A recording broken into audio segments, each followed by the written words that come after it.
യഥാർത്ഥത്തിൽ ഗവർണർ എന്ന് പറയുന്ന ഒരു സ്ഥാപനം വിവിധ സംസ്ഥാനങ്ങളുടെ മേൽ അടിച്ചേൽപ്പിക്കപ്പെട്ടിരിക്കുന്ന ഒരു ഏകാധിപത്യ സംവിധാനം.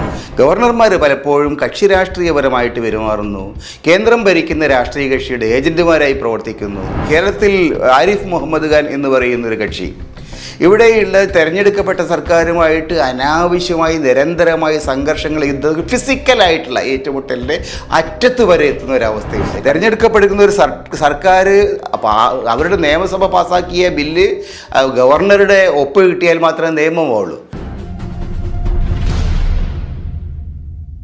ജനാധിപത്യ ഭരണക്രമം നിലനിൽക്കുന്ന ഇന്ത്യ പോലുള്ളൊരു രാജ്യത്ത് ഗവർണർമാരുടെ പദവി എന്ത്? യഥാർത്ഥത്തിൽ ഗവർണർ എന്ന് പറയുന്ന ഒരു സ്ഥാപനം വിവിധ സംസ്ഥാനങ്ങളുടെ മേൽ അടിച്ചേൽപ്പിക്കപ്പെട്ടിരിക്കുന്ന ഒരു ഏകാധിപത്യ സംവിധാനമാണ്. അവർ കേന്ദ്രത്തിൻ്റെ ഏജൻറ്റുമാരാണ്, അല്ലെങ്കിൽ ഭരണഘടനാപരമായിട്ടുള്ള ചുമതലകൾ നിർവഹിക്കാൻ ബാധ്യസ്ഥരായിട്ടുള്ള പ്രധാനപ്പെട്ട പദവികളിൽ ഇരിക്കുന്ന ആളുകളാണ്.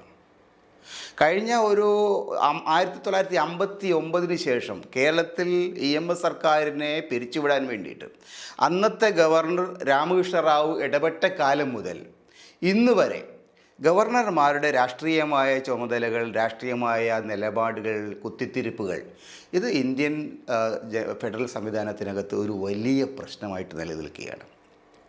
ഗവർണർമാർ പലപ്പോഴും കക്ഷി രാഷ്ട്രീയപരമായിട്ട് പെരുമാറുന്നു, കേന്ദ്രം ഭരിക്കുന്ന രാഷ്ട്രീയ കക്ഷിയുടെ ഏജന്റുമാരായി പ്രവർത്തിക്കുന്നു, സംസ്ഥാനങ്ങളിലെ പ്രതിപക്ഷ സർക്കാരുകളെ അട്ടിമറിക്കാൻ വളരെ ബോധപൂർവം ശ്രമങ്ങൾ നടത്തുന്നു, അവരുടെ ഭരണം കൊണ്ടുപോകുന്നതിന് തടസ്സങ്ങൾ സൃഷ്ടിക്കാൻ ശ്രമിക്കുന്നു, ജനവിരുദ്ധമായിട്ടുള്ള നിലപാടുകൾ എടുക്കുന്നത് ഗവർണർമാരുടെ ഒരു പതിവായി മാറിയിരിക്കുന്നു എന്ന ഒരു പരാതി ഏതാണ്ട് ഒരു 70-75 വർഷമായിട്ട് ഇന്ത്യൻ റിപ്പബ്ലിക്കിൽ നിലനിൽക്കുകയാണ്.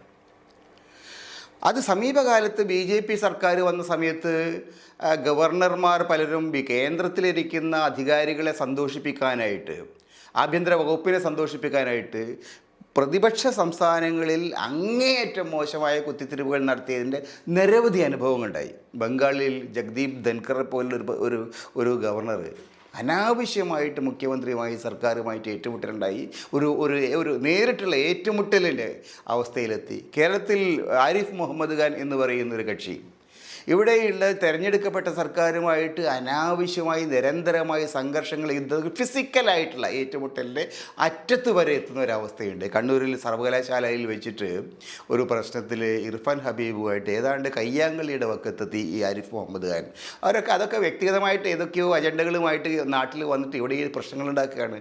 അലിഗർ സർവകലാശാലയിൽ ആരിഫ് മുഹമ്മദ് ഖാനും ഇർഫാൻ ഹബീബും തമ്മിൽ ചില ഏറ്റുമുട്ടലുകളുണ്ടായിരുന്നു. അതാണ് ഇവിടെ കണ്ണൂർ വലിയ പ്രശ്നമായിട്ട് വന്നത്. പക്ഷേ അത് സംസ്ഥാനത്തിന് ഒരു തലവേദനയായി. അതേപോലെ തന്നെ തമിഴ്നാട്ടിൽ RN രവി എന്ന് പറയുന്ന ഒരു ഗവർണർ, അദ്ദേഹം കൊല്ലങ്ങളോളം തമിഴ്നാട് സർക്കാരിൻ്റെ വിവിധ നിയമങ്ങൾ, ബില്ലുകൾ അതിൻ്റെ മുകളിൽ അട്ടിക്കിരിക്കുകയാണ്. അത് തിരിച്ചയക്കില്ല, അതിലൊപ്പിടില്ല, പ്രസിഡൻറ്റിന് അയക്കില്ല, മൂന്നും ചെയ്യില്ല. അതിന് മുകളിൽ അങ്ങനെ ഇരിക്കുകയാണ് വർഷങ്ങളോളം. ഒരു സർക്കാർ, തിരഞ്ഞെടുക്കപ്പെടുന്ന ഒരു സർക്കാർ അവരുടെ നിയമസഭ പാസ്സാക്കിയ ബില്ല് ഗവർണറുടെ ഒപ്പ് കിട്ടിയാൽ മാത്രമേ നിയമമാവുള്ളൂ. ഒന്നുകിൽ ഗവർണർക്ക് അത് തിരിച്ച് അയക്കാം, ഇതിനകത്ത് ചില പ്രശ്നങ്ങൾ തിരുത്തണം എന്ന് പറഞ്ഞാൽ നിയമസഭയിലേക്ക് തിരിച്ചയക്കാം, അല്ലെങ്കിൽ ഒപ്പിട്ട് മര്യാദക്ക് നിയമമാക്കി മാറ്റാം. അതുമല്ല, അദ്ദേഹത്തിന് ബോധ്യപ്പെടുന്നില്ല, സംശയമുണ്ട്, എന്നാൽ പ്രസിഡൻറ്റിന് അയക്കാം. പ്രസിഡൻറ്റ് അയച്ച് പ്രസിഡന്റ് രണ്ടിലൊന്ന് തീരുമാനമെടുത്ത് ഇങ്ങോട്ട് അയക്കും. ഇതൊന്നും ചെയ്യാതെ വർഷങ്ങളോളം അവിടെ നിലനിർത്തി. ഡൽഹിയിൽ ഇതേമാതിരി ഡൽഹിയിൽ ആം ആദ്മി സർക്കാരിന് നേരെ ഏകപക്ഷീയമായ നിലപാടുകൾ എടുത്തു. ഇങ്ങനെ രാജ്യത്തിൻ്റെ വിവിധ പ്രദേശങ്ങളിലുള്ള പ്രതിപക്ഷ സർക്കാരുകളുടെ നേരെ ഉണ്ടായ അമിതമായ ഈ കയ്യേറ്റത്തിൻ്റെ അവസരത്തിലാണ് തമിഴ്നാടിൻ്റെ സർക്കാർ, കേരളവും കേസിന് പോയിരുന്നു, തമിഴ്നാട് സർക്കാർ ഗവർണർക്കെതിരായിട്ട് സുപ്രീം കോടതിയിൽ പോയത്. അതേ തുടർന്ന് കഴിഞ്ഞ ഏപ്രിൽ മാസത്തിലാണ് ശക്തമായിട്ടൊരു വിധി വന്നത്. ആ വിധിയിൽ സുപ്രീം കോടതി ജഡ്ജിമാർ പറഞ്ഞത് 3 മാസം കൊണ്ട് ഒരു തീരുമാനമെടുക്കണം.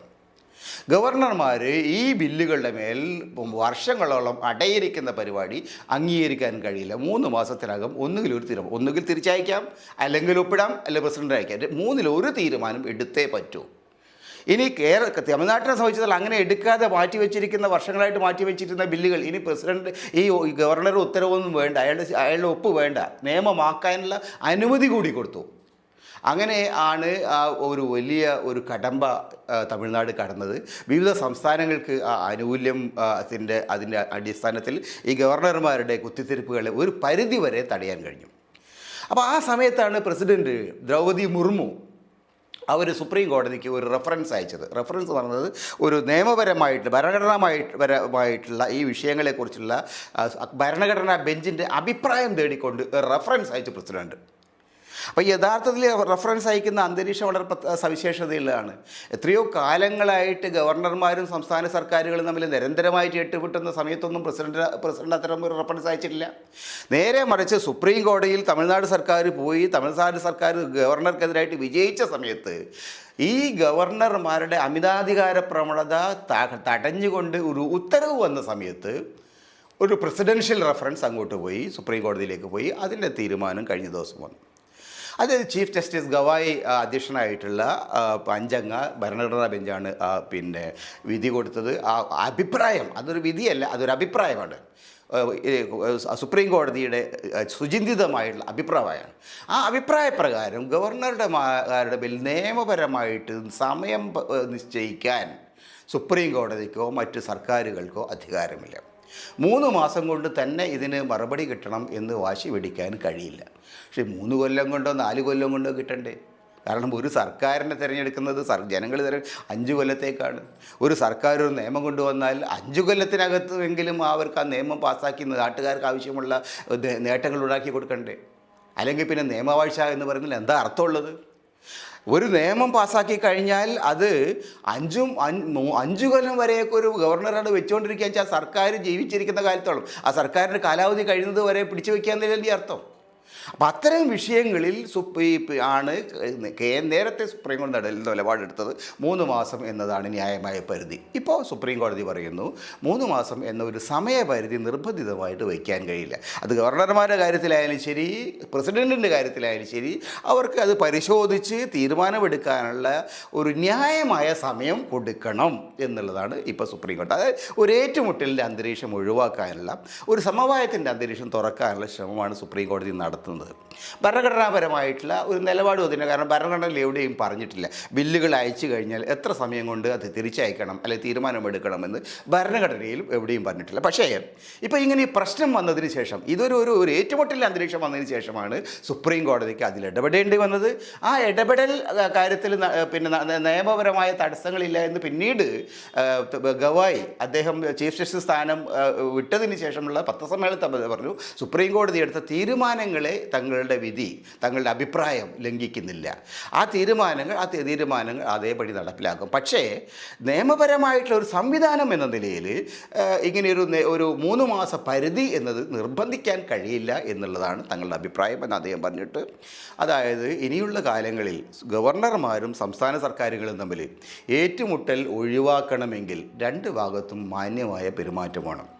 ഗവർണർമാർ തങ്ങൾ കൊളോണിയൽ അധികാരികളാണ്, തങ്ങൾ ബ്രിട്ടീഷ് ഭരണകാലത്തെ ഗവർണർ ജനറൽമാരുടെ അധികാരങ്ങളുള്ള ആളുകളാണ് എന്ന മട്ടിൽ തിരഞ്ഞെടുക്കപ്പെട്ട സംസ്ഥാന സർക്കാരുകളോട് പെരുമാറിയാൽ അതൊരു പ്രശ്നമായിട്ട് മാറും. വളരെ ഗുരുതരമായ പ്രശ്നങ്ങളിലേക്ക് നമ്മുടെ ഫെഡറൽ സംവിധാനത്തെ ആകെ തകർക്കുന്ന അവസ്ഥയിലേക്ക് എത്തിച്ചേരും എന്നുള്ളത് സംശയരഹിതമായിട്ടുള്ള കാര്യമാണ്.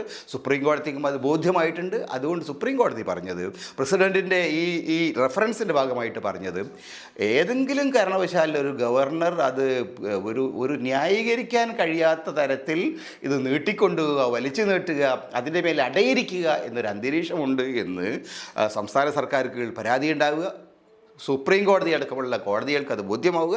അങ്ങനെയുള്ള സന്ദർഭങ്ങളിൽ കോടതിക്ക് ഇടപെടാം എന്നുകൂടി പറയുന്നുണ്ട്. അതായത് കോടതിക്ക് ഇത്തരം കാര്യങ്ങളിലുള്ള അധികാരത്തിന് ഒരു പരിധി നിർണ്ണയിക്കുന്നു. 3 മാസം എന്ന മറ്റുള്ള ഒരു കൃത്യമായിട്ടുള്ള നിയമപരമായിട്ടുള്ള ഒരു ഇതൊന്നും കൊടുക്കാൻ കഴിയില്ല. പക്ഷേ വല്ലാത്തൊരു ഭരണഘടനാ പ്രതിസന്ധി ഉണ്ടാകുന്ന സമയത്ത് കോടതി ഇടപെടേണ്ടതായിട്ട് വരും.